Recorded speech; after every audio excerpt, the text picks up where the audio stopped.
Hola a todos y bienvenidos a las chorreaventuras de Black Code. Hoy jugaremos a The First Tree, el primer árbol. Probablemente sea la historia de cuando una noche loca me estaba orinando y no encontraba ningún baño abierto. Entonces, pues el primer árbol que encontré, pues una historia épica de emociones, suspense, intriga y demasiada humedad.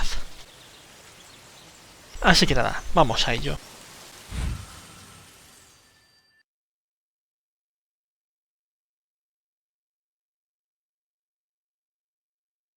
El primer árbol era una flecha. De hecho, si lo giras y lo pone, es un pino.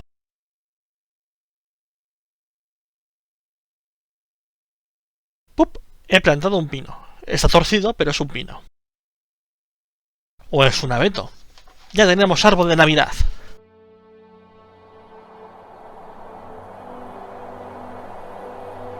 Efectivamente, son pinos.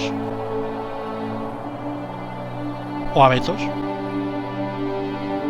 ¡Cómo brilla el sol! Calentamiento global. Ah, no, solo amanece. A menos que se me caiga el bloque de nieve encima.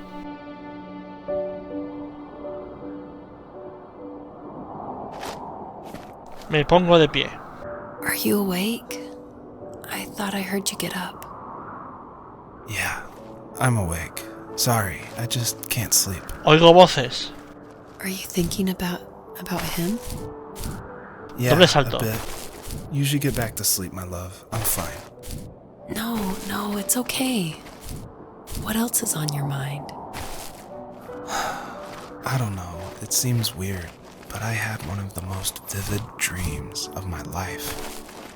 I saw a fox on a snowy mountain, just looking confused and worried. Those eyes. I can't get those eyes out of my head. She was running in the windy snow, looking for something. Do you think it has to do with you and what's been going on? ¿Qué ha pasado? I don't know. It was just a dream, Rachel. They're not meant to make sense. A lot's happened the past couple days, that's all. Well, if you're not going to sleep anyway, you should tell me. I want to hear. Es un sueño largo. All right.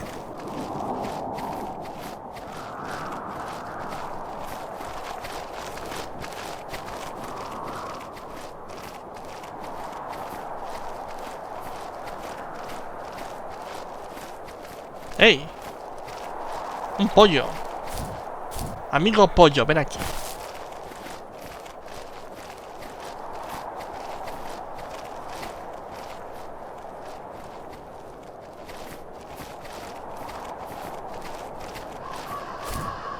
¿Qué es eso?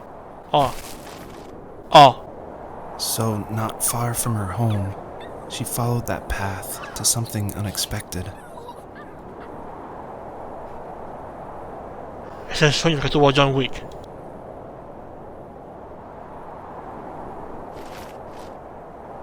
¡Malditas palomas! She couldn't stay, though. She had to find her other two children. So she took that path. She followed it towards something ancient. Something with answers.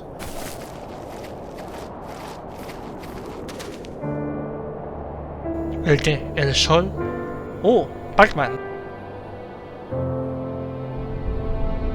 A ver. Es bonito, pero no excesivamente bonito. Hemos visto juegos que eran aún más bonitos. Me gusta que las huellas se queden marcadas. A ver qué son esas cosas. High and low, searching for any sign of her cubs. Points of light showed the way to this ancient tree.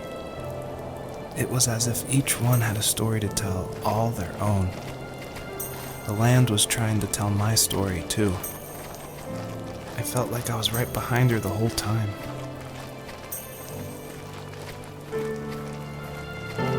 Es que lo que son las montañas tampoco es que estén muy bien hechas. Cumplen su cometido.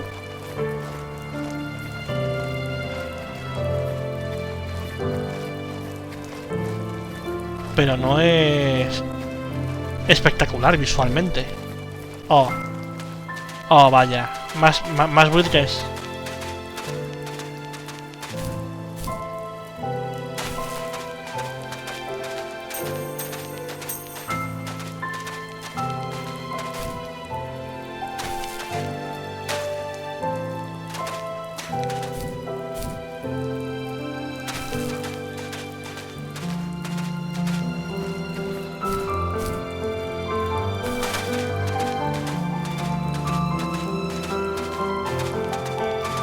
No sé para qué son estas lucecitas, pero las tendré que recoger, supongo. ¿Qué es eso del fondo? ¡Parkour!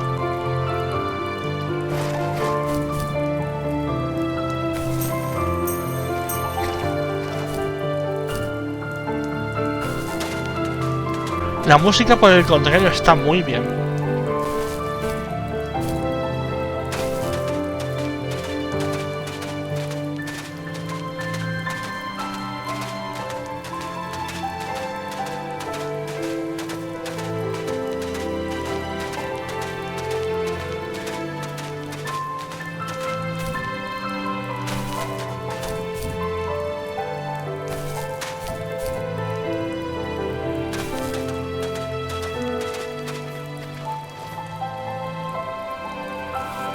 Usually those kids would leave me alone, but somehow they could tell I was different.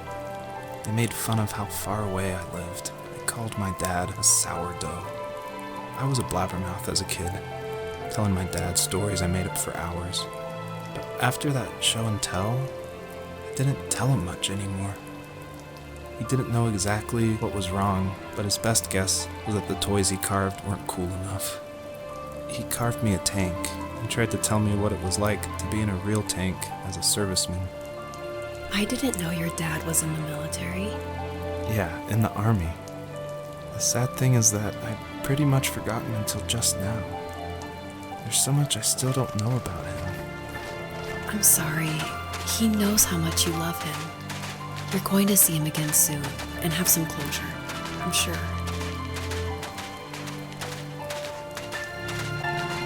Ah, el tanque.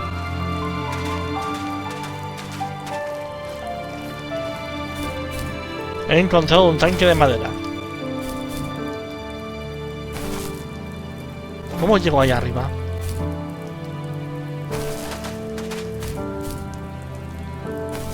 Ah, vale. A lo Skyrim, vale.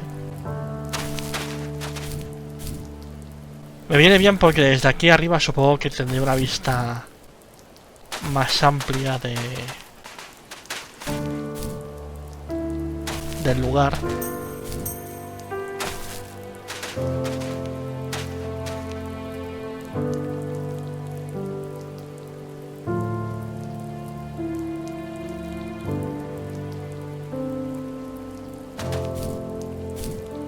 ¡Yuhu!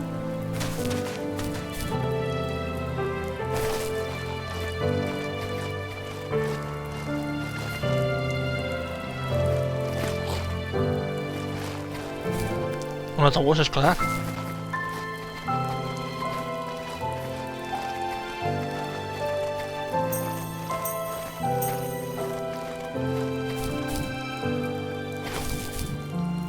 No hay nada por aquí. No se puede entrar.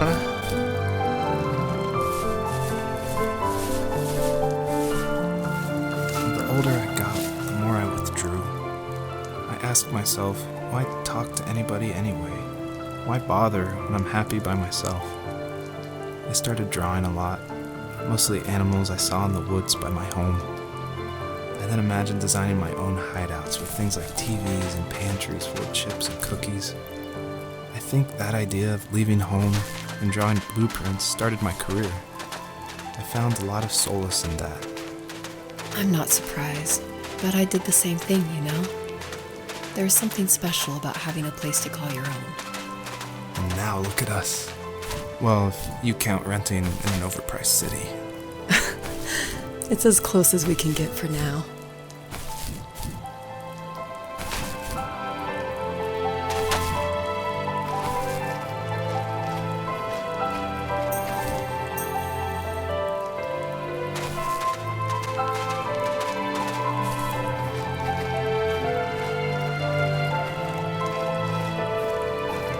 conejos. Ven aquí, ven aquí. Tú mataste a mi hijo.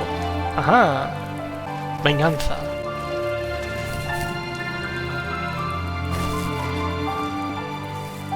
Do you remember what my dad did for a living? Wasn't he like a lumberjack? That's one way of putting it. If wood was a canvas, then a carving knife was his paintbrush.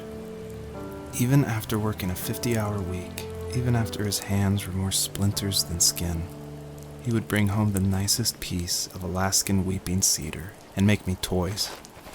That wooden train was the first toy I can remember, and I loved it. I just knew from a young age I was going to be a lumberjack, like my father.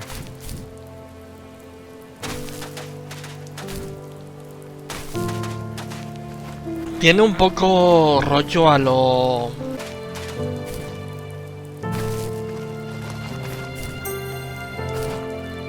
al maquete.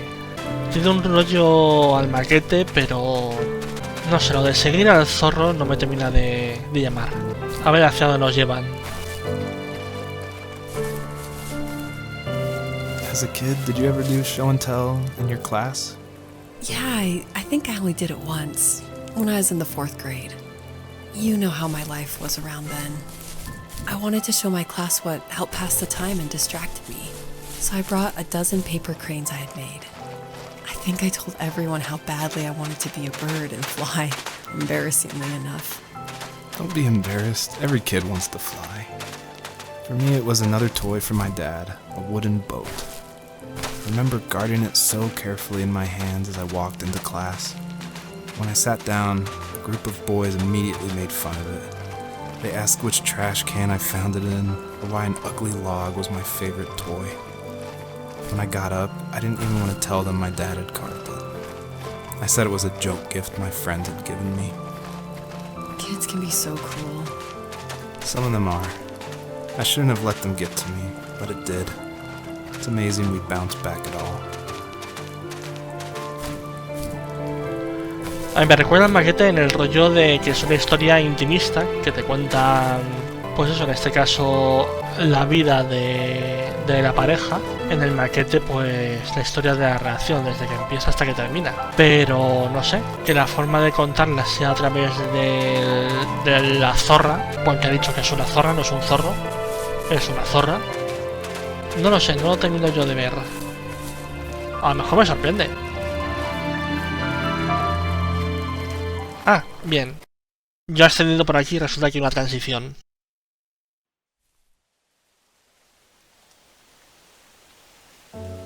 Se acabó la nieve.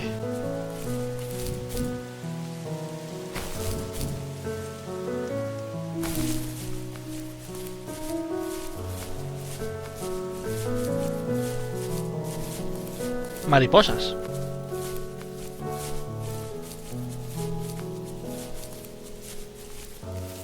My teenage years were full of sketching, angst, and trouble. I wasn't popular or unpopular. Maybe just forgettable. I guess that gave me a sense of freedom. So I hung out with crazy kids, doing crazy things, even though I mostly just watched the chaos ensue. We did it all. Put fireworks in mailboxes, hide roadkill in people's garages, break windows of the barber shop in Anchorage. My dad was furious, but he was so busy working he couldn't do much to stop me from going Animales out. muertos en garajes, ¿en serio? I think being an adult means there's no one to stop you making hard decisions. He had to make a living, and ¿No vas a hacer ningún comentario sobre los animales muertos? Yeah, I realize that now. But at the time, I was sure he was more interested in growing his business than what was going on with me. Están juntos porque los dos son sociópatas. En serio. No, lo de los animales muertos no le parece mal a la mujer esta. Muy bien. ¿Eh? Mariposas, salto, no entiendo.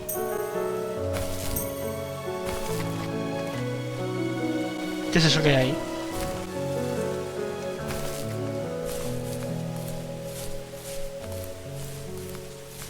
Mariposas y doble salto. A ver, mecánicas.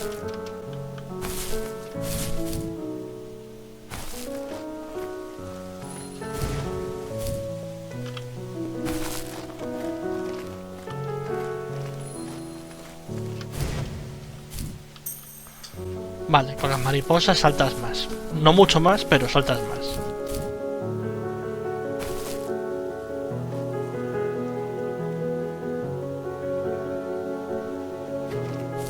El lago Nutria. Vandalismo.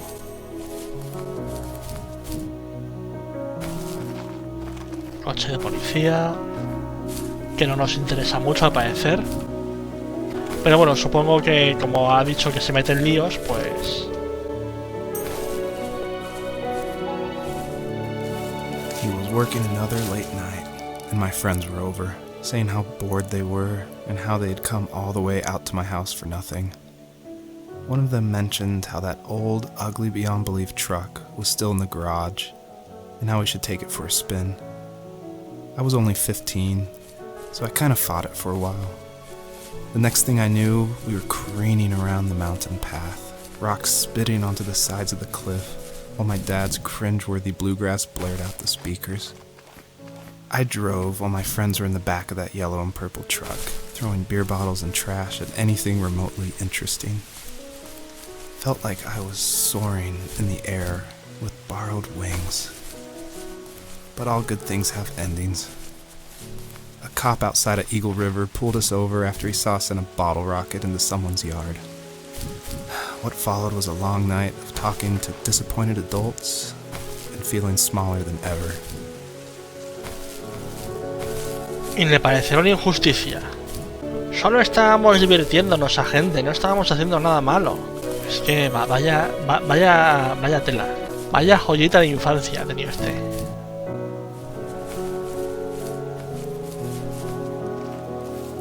After he drove me home from the police station, I blew up at him, saying how I never wanted to be like him, how I was going to be someone and leave that hick icebox for good.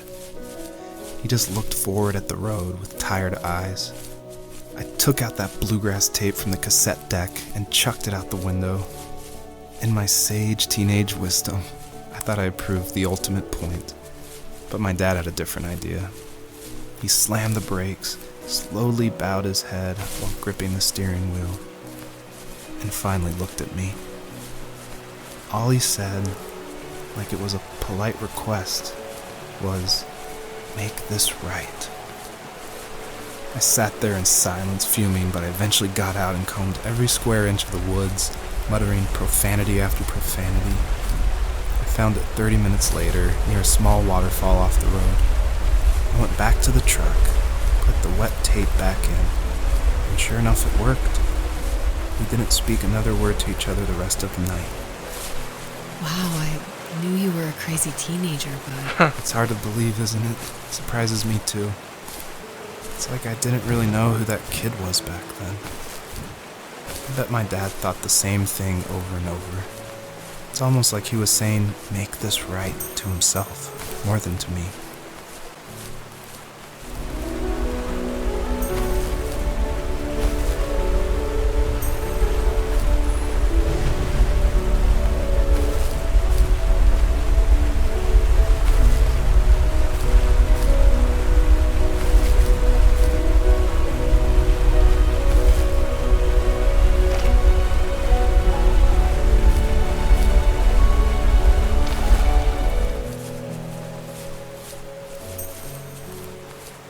Tres. Ahora necesito encontrar tres. ¿Por qué no me lo dices desde el principio y así no tengo que volver? My friends would laugh about that night and talk about how crazy it was, and I laughed along, pretending it didn't bother me. But it did. I imagined my friends growing old in the bush, unable to find that thrill in those godforsaken ice fields. It's like those mountains were a literal wall, keeping me from leaving, where all I would have to look forward to are lumber yards and evening beers. I had to climb over. That was my only goal for a long time. al hub.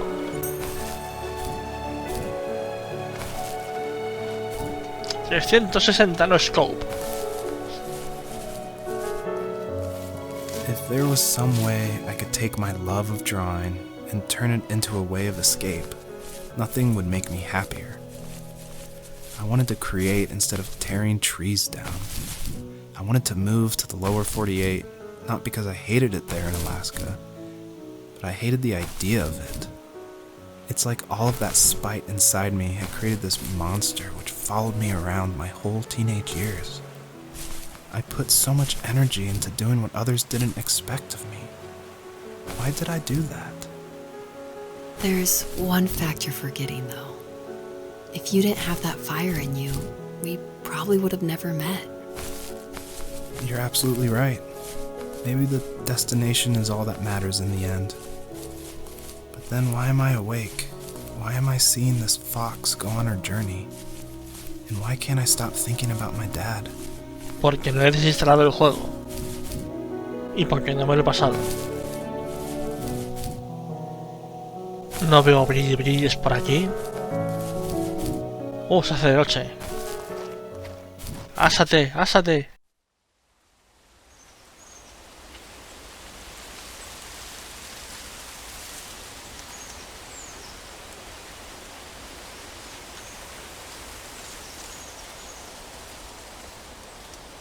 Creo que ese es el primer árbol. Pero ¿por qué tengo que seguir hacia otro camino?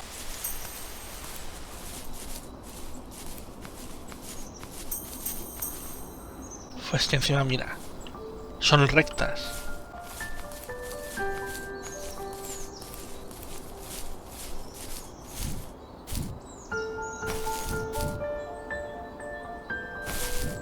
Es que puedes hacer un juego intimista, pero que sea además bonito.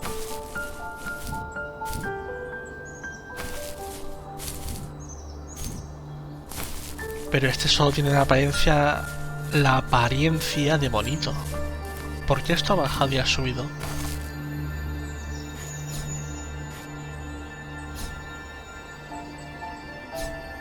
¿Ah? ¿Crees que?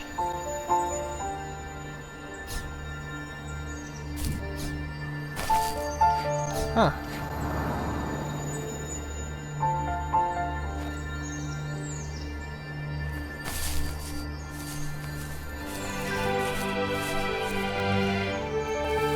On our property, there were old abandoned pieces of a shed and car long left unused. I used to ask him all the time who those people were that left all this junk, and I'm sure he got so tired of hearing it that he made up some elaborate stories how a brown bear ate them and haunted the woods afterwards. Eso los What's hizo funny reales. is I think it made those people seem more real. Growing up thinking they were still hanging out like they couldn't say goodbye. I used to tell my friends how I could swear I saw spirits move near the water, and that always freaked them out. I guess it didn't bother me, because the way I saw it, they were normal people with old cars and sheds, just trying to figure out how to survive and be happy in the middle of nowhere. It was a cool thought that they didn't want to leave, but you know, I was a weird kid. Well, you had good company since those ghosts like living in a place where they were brutally devoured. Claro. Y pues estaban cerca de un chaval que escondía animales muertos en los garajes de los demás.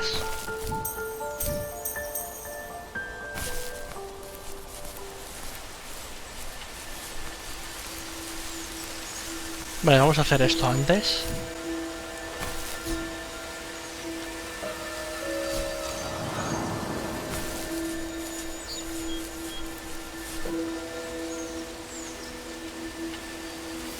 Joseph convidado. Distant at the times when I detested him the most. He kept reaching out. For a year straight, he asked me every week when we were going camping. I thought he was just dense. Eventually, to shut him up, I agreed. We carried out the worn lawn chairs from the garage and set up a cinder block campfire at the site we'd always used behind the house. We walked down the mountain path, talking in the warm sunshine we only got a couple months of the year. Those 3 obsidian rocks shimmered alongside the shore, almost like sparklers pressed against a dark window. I'll never forget that wet stone on my feet, or how those massive mountains looked even bigger in the lake's reflection. I felt small, but grateful. As the sun set, my dad found something I hadn't seen for a long time. The tree where I'd made my first carving when I was 6. I hadn't even carved it. My dad had helped me, but I still called it my tree. Something about seeing my name there made me open up, and we talked about everything that night in that old camouflage tent. I told him how much I loved sketching and design, and how it would be a dream to study architecture in Seattle. I told him how I didn't get along with my friends much anymore, but that I didn't mind being alone. He told me he was there for me, and he joked that if all he had to do was write my name on a tree to finally get me to talk, he would have left me carved logs with novels on them in front of my room every morning. I don't know why it took me that long to realize it, but it was then I knew how much he had sacrificed for me. My dad built a lot of stuff in his free time. If he wasn't watching fly fishing or reading Tom Clancy novels, he was carving something. He made tons of birdhouses. Not that he was into bird watching, but I think he really missed working and adding on to the home. If he couldn't afford the time to build onto our own house, he would have to settle with watching birds move into their little homes. We kept an old mattress in the bed of that ugly yellow truck, so we would drive it deep into the woods and then watch the birds fly into their houses while the sun set. Usually it was accompanied by venison jerky or a cold Coke, but not a lot of talking, which is how we both liked it.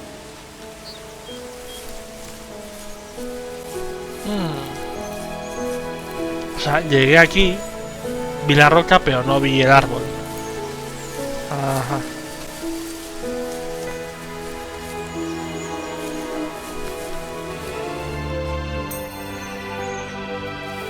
We were happiest underneath the evergreens. We decided it was time to finally map out the hundreds of acres we lived on just to pass the time during the summer. He was only free in the evenings, so I would spend the day wasting time on dial-up internet and sketching, and then we would rush into the woods, pen and map in hand, before evening fell. Sometimes, the aurora borealis would cast a cold green glow on the mountainside, and we would finish our route underneath a twilight sky. Sometimes I was lonely during those summer days, but there was comfort in the routine. A lot of teenagers aren't looking for the daily grind, though. There's nothing wrong with wanting to get out, to leave your childhood home. You wanted to progress, to make something of yourself. Yeah, you're right. That house. I'm sure it's the same as how I left it. But then why does it feel so different? I doubt you're the only adult to have looked back and asked that question.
¿Qué es eso?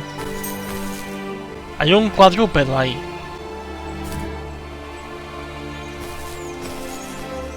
The perpetrator stood nearby, unfazed, like nothing was wrong.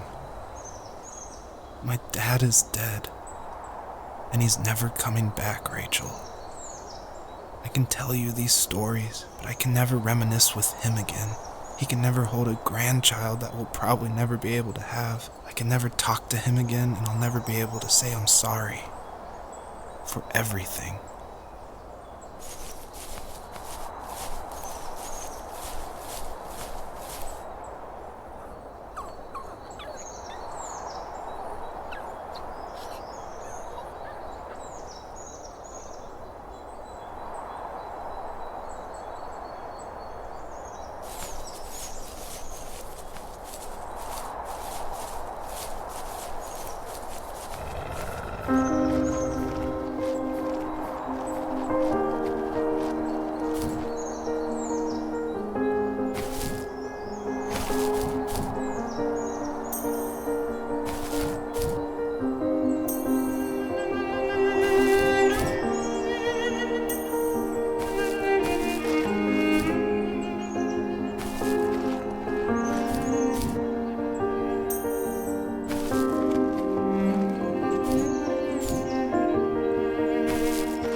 Estamos persiguiendo a Scar porque eso es verde.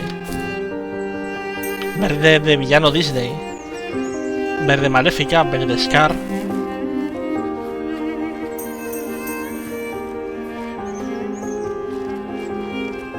Vale, este plano mola. Me gusta.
just can't talk about this anymore.